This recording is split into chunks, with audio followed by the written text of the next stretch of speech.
എല്ലാവരും ഗാർഡനിലേക്ക് വരിക.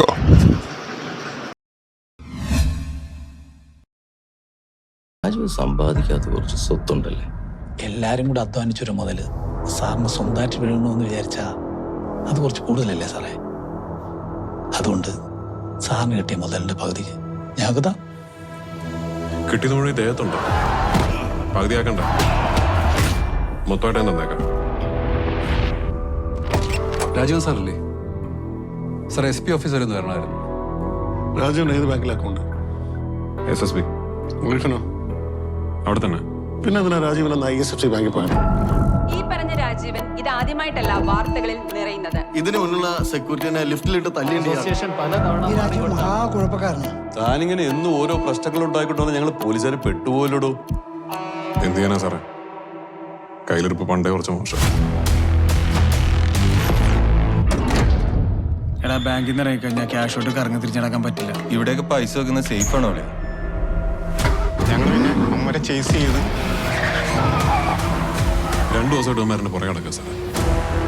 ഓഫീസിലൊക്കെ പരാതിയില്ല, വീട്ടിൽ കയറാൻ വന്ന് അവർക്ക് ഇച്ചിരി ടെൻഷൻ കൊടുത്താലോ?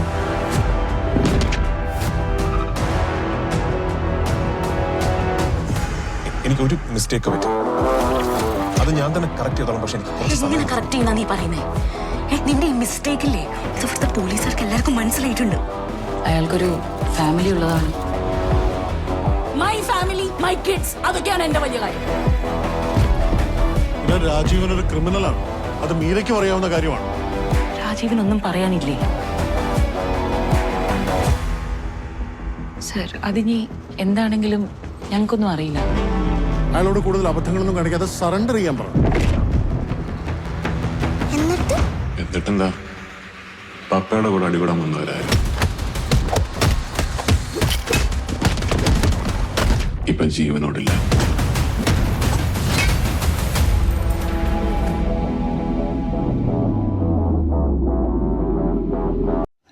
ഐ നോബഡി എന്ന് പറയുന്ന സിനിമയുടെ പ്രൊമോഷൻ ഇവിടെ നടന്നിരിക്കുകയാണ്. ഈ സിനിമയ്ക്ക് ബിഗ് ബോസ് വീടിൻ്റെ എല്ലാവിധ ആശംസകളും നേരുന്നു.